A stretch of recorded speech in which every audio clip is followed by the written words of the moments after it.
It is time for the weekly roundup where we talk about what's gone on in the tincubator this week. It's episode 15 and we are focusing today on talking about field performance issues that we've found in the last few weeks and how we've gone about troubleshooting and diagnosing them. So let's hit that intro. Hi everyone, it's Marianne from Tincubate, and this week I'm hoping to do a really quick roundup because I have a lot of stuff that we need to keep working on. So let's get right to it. This week we spent a bunch of time continuing to diagnose some of the field test issues we've had with a product when it goes out in the field. And I think what's really funny is we're trying to keep this on social media so that we can talk a lot about what's happening and what's going on. But at the same time, we're getting so many comments and feedback from people. Some of it's snarky and sometimes I get a little grumpy there too, so whatever. But yeah, field testing and finding issues in the field when you're developing a product from scratch is so normal. And if you don't have any problems field testing, you may not have really built something that's special at all. So we've been dealing with two major issues, and if you want to go over to our TikTok, I'll link them below as well. We start talking about one of them in detail. One of them being a modem firmware issue that we've isolated for an improved version of modem software that's loaded onto the modem module that we use. And it doesn't function on one specific network, being I think at&t network in the United States specifically. So it's an issue that gets really frustrating when we talk about it because A, we don't have anything to do with the modem itself, we simply pass it commands. B, we cannot test it here in Ontario, Canada because we don't have access to an at&t live network configuration. C, it does actually attach the network, and I didn't get into the details of this in our TikToks because TikToks are so short, but it does actually attach the network and start working. But when we try to pull an over-the-air firmware update file from AWS IoT, it won't actually pull it down. It'll just get stuck and the whole system sort of gets hung, and then after that it won't connect. And we isolated this one down. We put in a ton of sort of code to add more diagnostics to be able to see what's happening more at the modem level, which again, we shouldn't care about because we're just passing AT commands through to the modem. It's the modem's job to work, but it is our responsibility to make sure it's working. But again, with cellular, and this is why cellular is such a tricky beast, we can't test it on every single live network in the world before we throw something out there. So in this case, we did notice a trend eventually after a lot of sort of putting in some workarounds and trying a lot of different things. We were playing with settings around forbidden PLMN lists. We were playing with stuff around PDP contexts and clearing them out before you actually reestablish them. All kinds of things that we shouldn't have to do because the modem is supposed to do it automatically for us.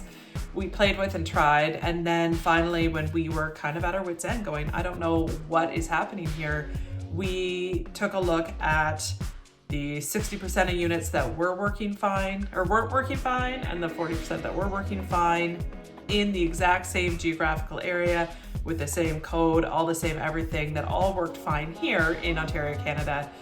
We took a look at that batch and we found that we had two different batches of the cellular module on it.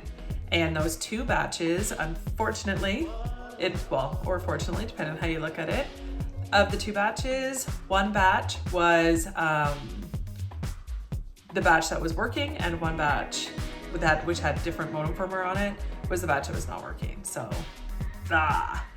that was when we started to figure out that perhaps it was something to do with the combination of modem software, the requirements of what we're trying to do when we're getting an OTA firmware downloaded through AWS IoT from an S3 bucket, and something that broke along the way, because both modem versions were approved by AT&T. Now we're running on a hologram SIM, which they can be from anywhere. They're all sort of roaming SIMs and they're just reselling network time. So this isn't even an AT&T issue. It's not a SIMCOM issue. It's not necessarily a Qualcomm issue or a firmware issue. It's just something's happened, at least in this geographical area, for these devices. So to prove it out, we went ahead and we got the tools in place to update, which you can see here if I actually link it. And we updated one of the modems that was not working. We updated it to the firmware version on the modem that was working, and then sent that back to the exact geographical spot to hold everything else constant, and it all worked as expected. So that really proves out that that was the problem. And I mean, so many people on social media were chirping about, oh, it's bad QA on our part, which it's not true. And then we're saying it's bad QA on China's part. And guess what? That's not true either. It was nothing to do with the QA itself. This kind of stuff happened all the time. When we were building Blackberries, we had hundreds of people doing field testing all the time and isolating things that happen in really weird conditions, or the network would change some configuration that would inadvertently cause problems that would manifest in certain ways. So it's the nature of product development, it's the nature of field testing, it's what it's for, and it's why when you build a product, is never just kind of one and done. When there's electronics involved, when there's wireless involved. Here we have, a cellular modem. We have our own boards that all we do when we manufacture it is we're putting in the break-in board into header pins. So our assembly process is simply, and it's done. So, but everything has been QA'd properly at the component level, at the system level. Everything worked as a whole in one geography, and then moved to another one and didn't work. So there's nothing we can really do to combat this aside from digging in and fixing it. So our fix is to stick with the modem firmware that works on all the modems that we're deploying into the field, and then we can work with them long-term for big batch stuff. But this will let us continue our field testing with confidence. The second big problem we've been dealing with the same product that we're working on, which again, I can't talk about what that product actually is, but you can see generally what it's made up of, but I'm not talking about the application because it's client work. And we don't disclose client work that's not publicly released. So the second thing was around power distribution and USB PD. We've been trying to chase down a problem where the PD chip and the charging chip coming out of ship mode. Chip mode is where it draws as little power as possible and waits for certain events before it actually turns the system back on full tilt. We call it ship mode because when you're shipping things, you don't really want it to be operating. It doesn't need to be operating and probably shouldn't be operating. So it's not charging batteries, it's not draining battery much, things like that. But the chip was coming out of ship mode and negotiating our USB-C power supply down to 0 volts, which means that there's no power coming in, which is maybe the stupidest thing I think I've ever heard for why would a chip do that to its power source when it's coming out of ship mode, because it's recognized the power source is connected. So we haven't been getting the support that we need from that manufacturer. I'm gonna go ahead and say their name because I'm pretty frustrated with the level of support. So that's from Maxim Integrated Circuits or whatever they're called. I'll put it in here. But it also shows that there is a big difference between different USB-C power supplies, because this was an intermittent issue with some power supplies and not all the power supplies. And so again, we were doing some workarounds. We were setting it into sync only mode because USB-C PD chips, like the point is that they can be sync or source. And so we just needed sync only in this one. We just need it to come in at least 5 volts. It can come up to 15 volts for the power input, but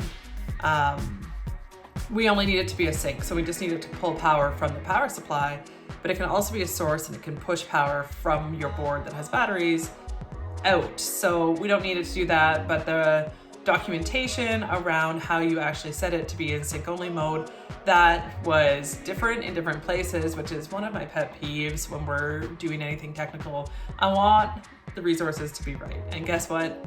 they are not right a lot of the times, or they're not up to date, or there's little things that have changed. So you can look at the data sheets for guidance and the documentation, but it doesn't mean that it's actually going to make a difference when you go to implement it.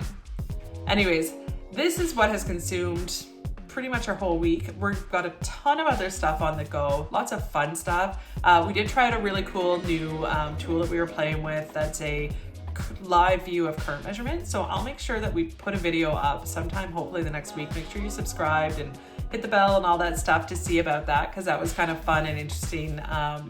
And we've got a ton of other stuff going on in the background, but this was our primary focus. And I think what people on social seem to be the most interested in is being part of the process along the way. That's what we're trying to talk about here, is sort of when you're in the business of electronics and building products, whether they're just for you or for, you know, the whole world.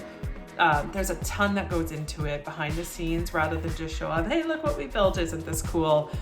There's so much value to learning along the way. And so that's what we're trying to do. I said I was going to try to keep it short, and guess what, guys? It is not short at all. It's a typical 10 plus minutes. So maybe I'll cut it down, maybe not. If not, hope you enjoyed anyways. Thanks for hanging in. Have a great weekend. Make sure you're subscribed and come over to our TikTok or Instagram to take part of the conversations while they're happening. That shapes the content we put on here. Okay, bye for now.